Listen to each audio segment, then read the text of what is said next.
con nosotros Andrés Camacho, ex ministro de Minas y Energía y dirigente del Pacto Histórico Colombia. ¿Qué tal, Andrés? Muy buenos días. Estamos con Aníbal desde España, con Aníbal Garzón, escuchándote. Muy ¿Cómo buenas, estás? Andrés. Bueno, muy buenos días, ¿cómo están? ¿Me escuchan bien?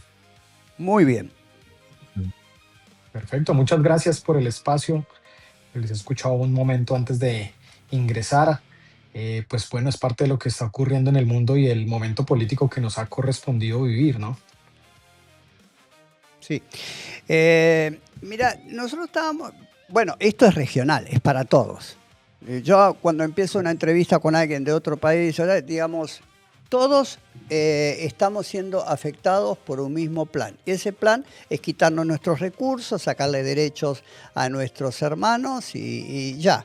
Así que no hay mucha diferencia, a no ser de alguna particularidad de cada país, entre Colombia, Argentina, Perú, Chile y demás. Y vienen por nuestros recursos.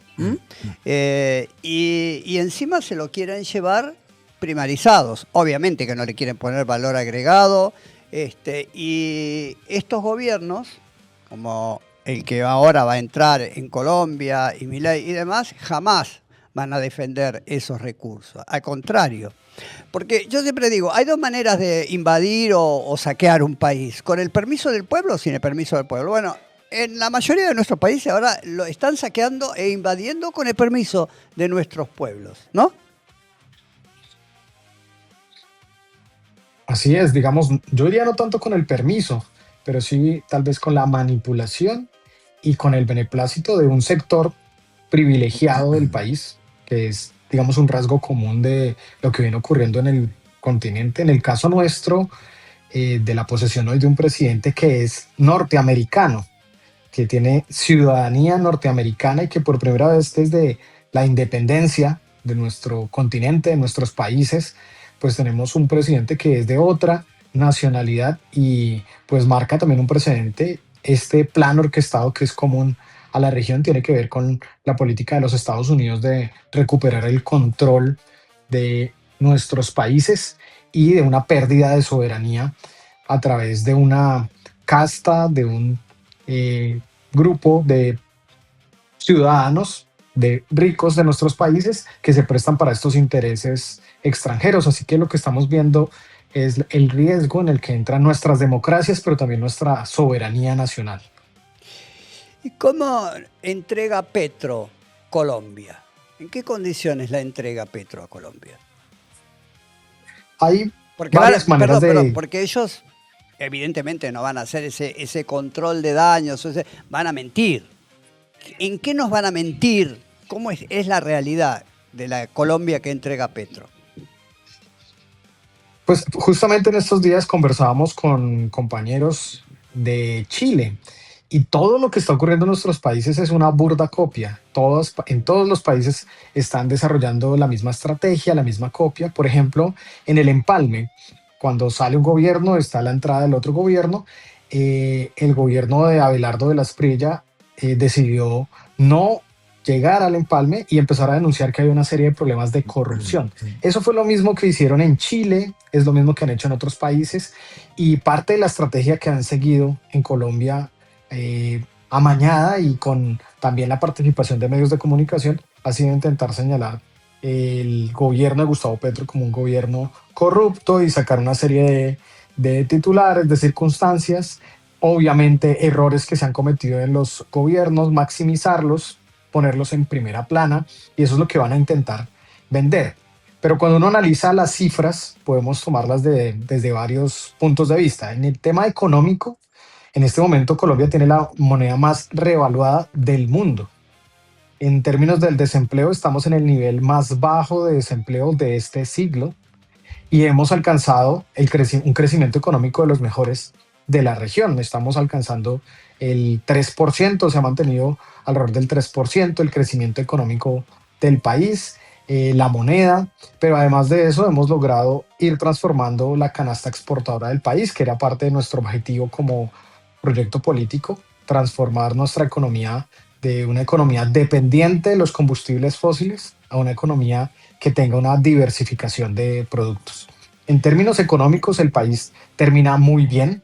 Realmente las cifras no acompañan a el nuevo gobierno. Sin embargo, ellos quieren, digamos que ocultar esos resultados con una narrativa alrededor del fisco nacional, de la deuda pública, que tiene también toda una discusión. Si uno lo analiza desde el punto de vista neoliberal, pues esa deuda pública siempre se ha utilizado también para obedecer los designios de los Estados Unidos, y en nuestro caso, por ejemplo, pagamos la deuda que nos dejó el gobierno anterior con el Fondo Monetario Internacional, de tal manera que pudiéramos estar más libres de tener un manejo fiscal mucho más soberano.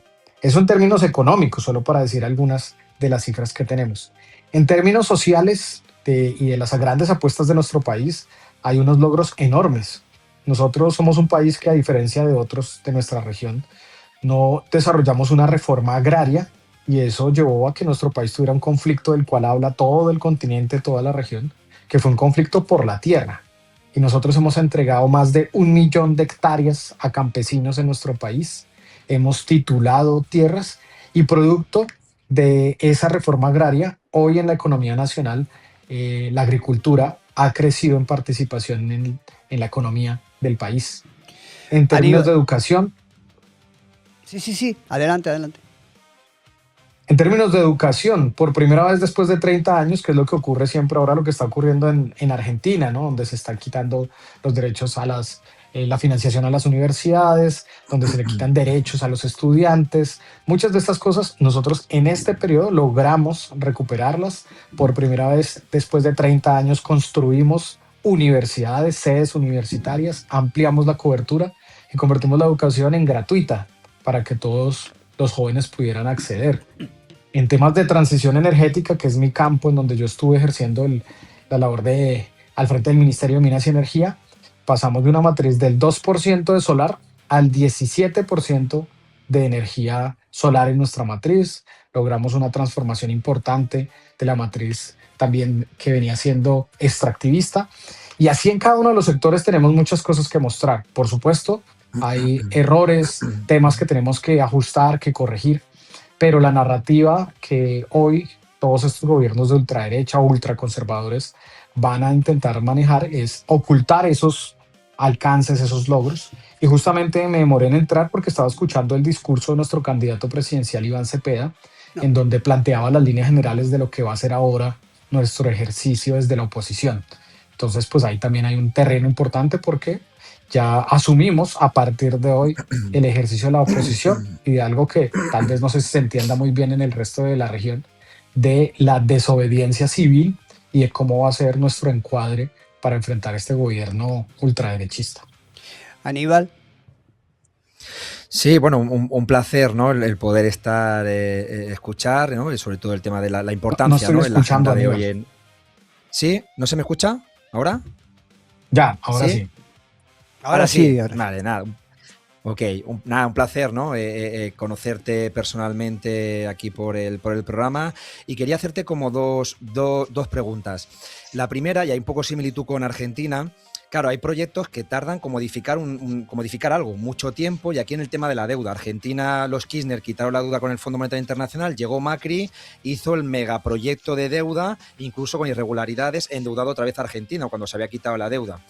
Colombia has comentado, ¿no? Que muy bien en el tema ese financiero, pero veremos ahora el gobierno, ¿cómo ves si el gobierno va a llevar a cabo también volver a endeudar a Colombia para que sea finalmente un títere de esos organismos decididos desde Washington? Esa una. Y segunda, en política internacional, que es el campo un poquito donde más me muevo, ha habido, ya dicho Abelardo, que va a hacer el cierre de 14 embajadas, relaciones con Cuba y Nicaragua las va a romper, va a cerrar la embajada en Argelia, Azerbaiyán, Barbados, Chequia, Etiopía, Ghana, Haití, lo tenía por aquí apuntado, Hungría, Rumanía, Senegal, Sudáfrica, y además la apertura en Israel, en Jerusalén, de la embajada. ¿Cómo analizas? Porque Petro ha sido un icono internacional con el tema de Palestina, el tema de Cuba, ¿no? Esa solidaridad entre pueblos, tema del Sáhara. Entonces, ¿qué cambio? ¿Cómo analizamos un poco esas dos situaciones, la financiera y relaciones internacionales?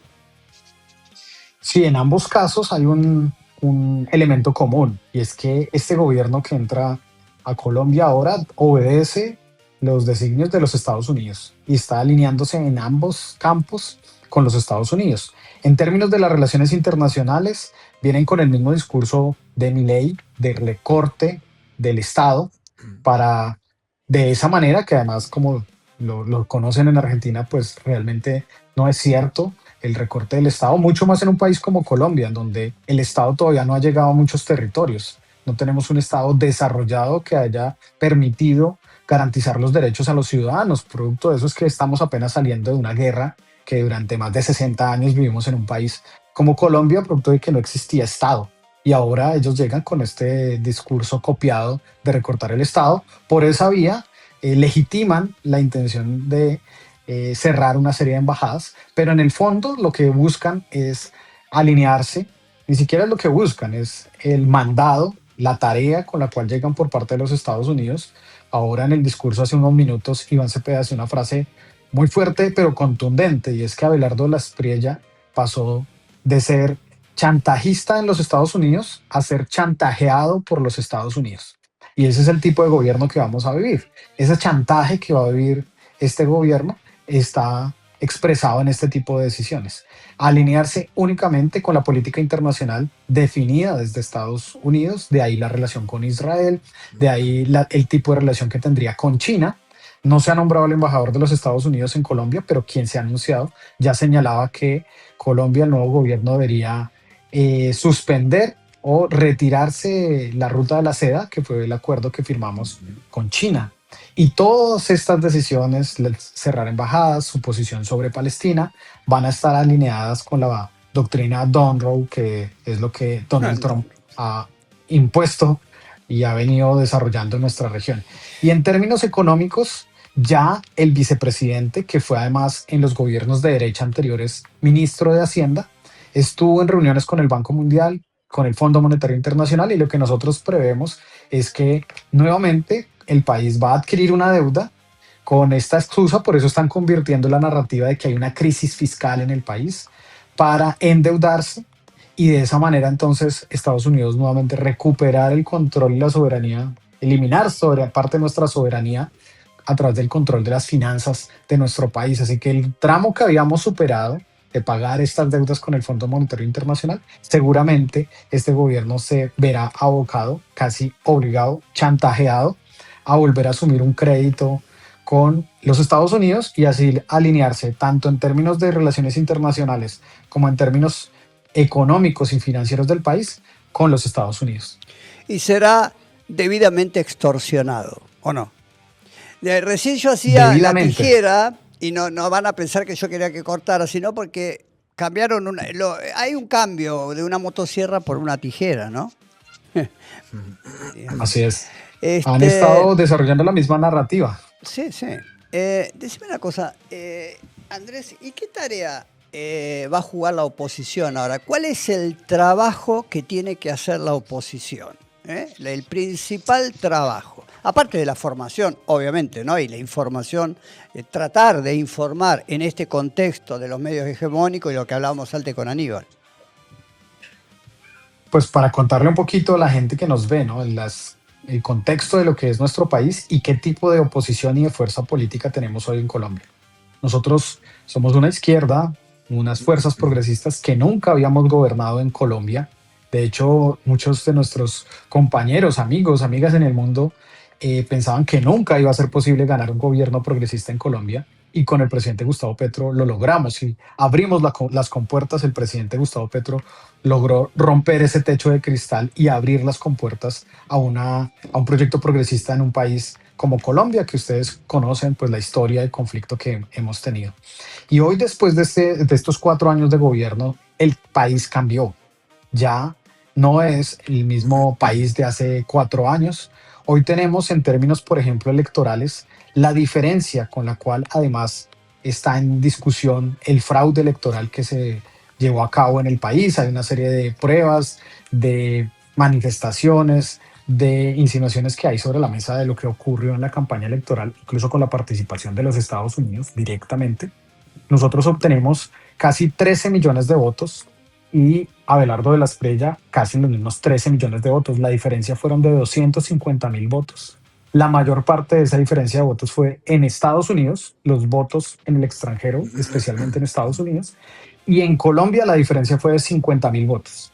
Así que nosotros hoy tenemos un país en donde el progresismo, la izquierda, tiene las fuerzas agrupadas más o menos de la mitad del electorado colombiano. Pero además de eso, tenemos la bancada más grande del Congreso. Nosotros en este momento tenemos cerca de 65 congresistas entre la Cámara Alta y la Cámara Baja. Por primera vez esta es la bancada más grande que hemos tenido en la historia del progresismo en Colombia. Somos la bancada más grande, pero no mayoritaria, y obviamente las fuerzas del Congreso hoy terminan alineándose con el gobierno de turno. Pero tenemos una fuerza parlamentaria enorme, la fuerza parlamentaria más grande que hemos tenido en la historia del país. Y tenemos unas fuerzas sociales que se han desarrollado de mucho tiempo atrás con una tradición histórica, el movimiento campesino, con la entrega de tierras, y se ha consolidado alguna parte del movimiento social. Otra parte del movimiento social está todavía en proceso de consolidación. Entonces tenemos, como hemos denominado nosotros desde el Pacto Histórico, unas patas de la mesa para hacer este ejercicio de oposición, que es una fuerza electoral, un partido político con la candidatura que estuvo a punto de derrotar esta ultraderecha, una bancada importante en el Congreso desde donde ejerceremos esa posición, los movimientos sociales. Vamos a convocar una cumbre social y popular de los movimientos sociales para evitar que este gobierno ultraderechista quite o marche atrás con los avances que hemos tenido.